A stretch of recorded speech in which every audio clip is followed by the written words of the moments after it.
I do want to ask you about another story, and I think it may be the individual that we've kind of, mentioned a few times that had the major addiction. They had reached a point, I believe, in working with him, or maybe it's a different person. I can't recall the actual name, but I think he had tried so many things, and he had, had found some success, and then he relapsed. And he found some success and relapsed, and it reached this ultimate breaking point where, like, I reached a point where I had to take kind of my scientist hat off, and I told him to pray. And first of all, I'm so grateful that you put that part in there, but can you speak to what you were looking for him to get that science or the therapeutic work can't provide? And then what role does that he was looking for play in a true successful recovery? Yeah, I love that. Yeah, so that was Jacob, the patient with the severe, sex addiction, and he had been raised in a Catholic, context, and so for him to recommend or prescribe prayer, felt appropriate, in his case.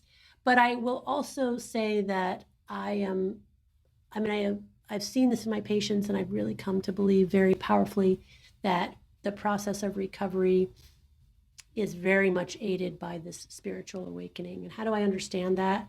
Basically, this recognition that we will all bump up against something in our lives that our big brains and our incredible willpower will still not be able to solve.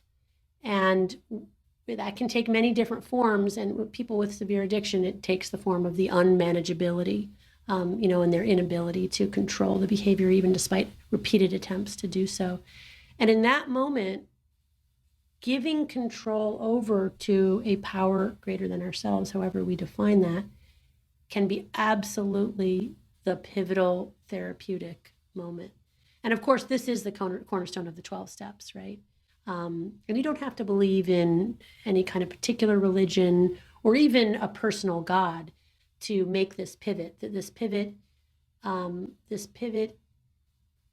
rests on the recognition that my brain and my will and my actions alone will not overcome this problem. I am not enough. I am insufficient. I cannot do it alone. And I will reach out to something outside of myself and ask for help. And in asking, I will receive help. And it's an incredibly powerful thing.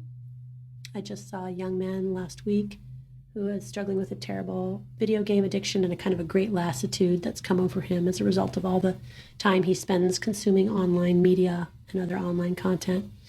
And he knows what he needs to do, and he cannot bring himself to do it. And so I said to him, you know what, I'm going to prescribe for you this month. I'm going to prescribe that you pray for 10 minutes every day, and that you ask a power outside of yourself to help you find the will and the energy to make one small incremental change that you've been unable to do by yourself.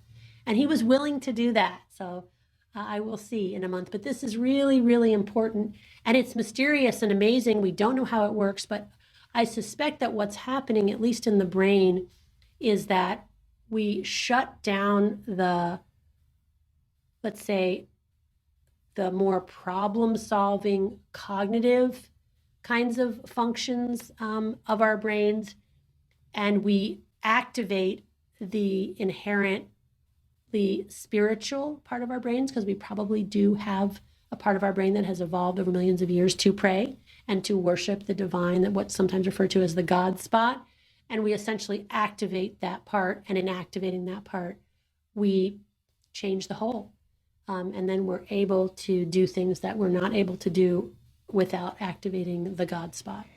Yeah. Now, how similar, how closely tied to this would you say perhaps maybe a gratitude practice is? That's something you see kind of big in, high performance personal development world. It's like, great, find 3 things to write down to be grateful for every single day. And I know a big part of a prayer is, there's an element of gratitude, right? Like if you're going to pray to your higher power, you're going to pray to your God. Like you're going to start off by thanking him just for the fact that you're here today. So is there any closely tie here with, a part of our brain that is lighting up when we express gratitude? And is that kind of in the same area with what you're speaking to here?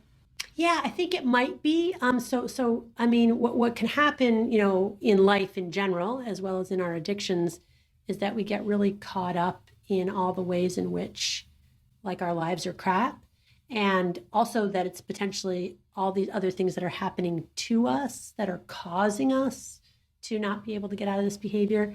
And so when we're exercising gratitude, we're basically paradoxing ourselves and saying, okay, I don't feel gratitude, right? Because I feel lousy. I don't feel gratitude, but I'm going to force myself to engage in the act of feeling gratitude, to kind of fake it till you make it, as a way to kind of, activate a part of our brain that is not necessarily, I mean, it could be relating. I mean, people are thanking God, but there are ways to be grateful without giving up power to something outside yourself. I guess for me, the key sort of pivot is really this recognition that I am not in control. That to me is really, really important. It's this control piece. Like, I don't have control. I can't control it. I'm not in control. I'm gonna acknowledge that if I'm not in control, something or someone else is. And I'm gonna say, okay, whatever's in control, I could use a little help down here.